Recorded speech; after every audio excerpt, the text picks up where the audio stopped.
How many people here want a new war in Iraq? The last Iraq war cost us $1 trillion, 4,600 Americans dead,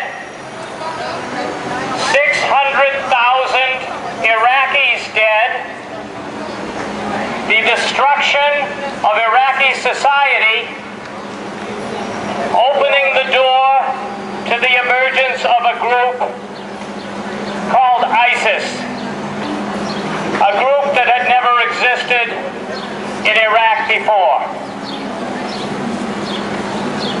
2 weeks ago, our president decided to send another 450 U.S. troops to Iraq. They are supplementing over 3,000 troops already there.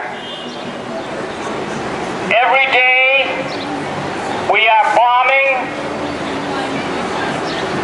with the most modern weapons of mass destruction available today, except for nuclear weapons. We have our fleet of warships in the Iraqi territorial waters. We are training the troops of a government that deserves neither the allegiance nor the support of its people. And yet, here we go again. I'm in agreement. We are here today to say that war is not the answer. The war against ISIS will only be transformed into still a new war. It is time for us to take a new approach and to stop seeing our sophisticated military weapons used in so many corners of the world. Congressional representatives to spread that message, to remind them that when we went into Iraq in 2003, we were told that we were bringing democracy to that country, that we were fighting the worst people on earth. And yet now we are told that ISIS is the worst people on earth. How much of this distortion will we continue to swallow?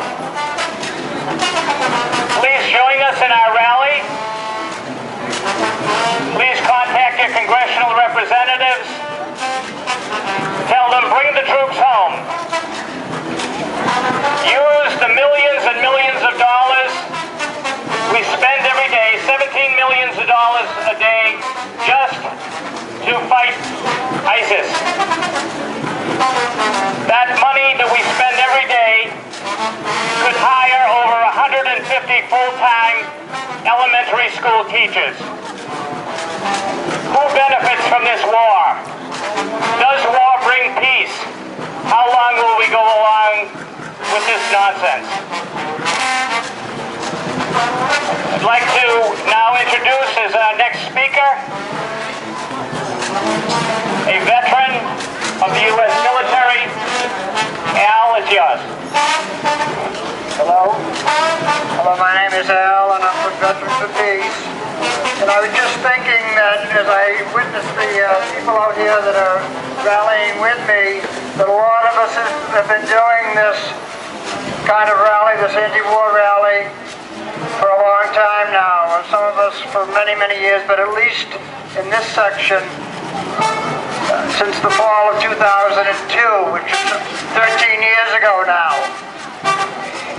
And we're still fighting against the same ideas from Washington, no matter how you dress it up, to go to war in Iraq. The original decisions to go to a war in Iraq were erroneous, and the reasons now by the Obama administration to go to war by mission creep are the same reasons that we oppose what's going on there. There's no solution. There was no solution in Vietnam for America in that particular war. There is no solution to the situation in Iraq by the United States continuing to bomb Iraq back to the Stone Age, and to add to that list, Syria back to the Stone Age. These are ancient civilizations that are being destroyed.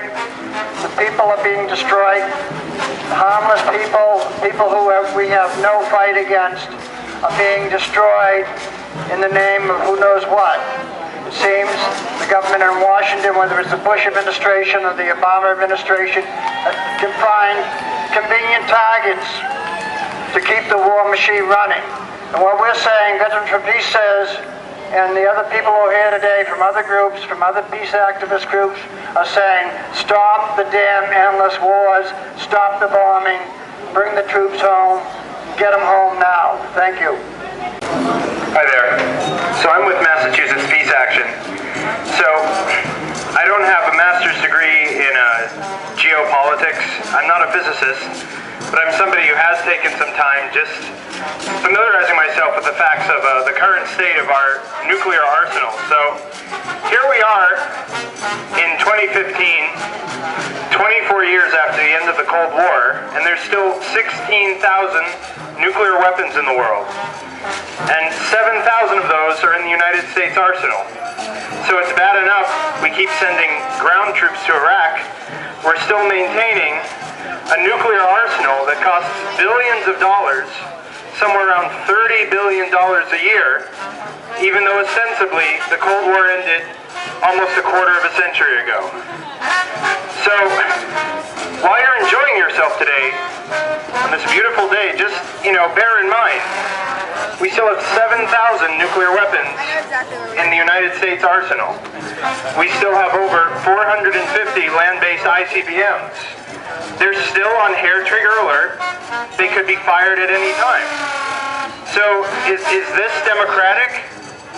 Is this just that one person, the President of the United States, can give an order without a referendum, without anything, to fire thousands of nuclear weapons and potentially kill millions of people? I don't think it is. Because it is our government, for, by, and of the people, that has led the way into the havoc, that has no end in sight. The United States is not satisfied with the mayhem in the Middle East. It's provoking Russia and China on their border, in the Ukraine and South China Sea, in an insane pursuit of global supremacy. All this war, mayhem, and chaos comes at a time when climate chaos looms and a sixth great extinction is upon us. We need peace desperately to address the problem due to climate change.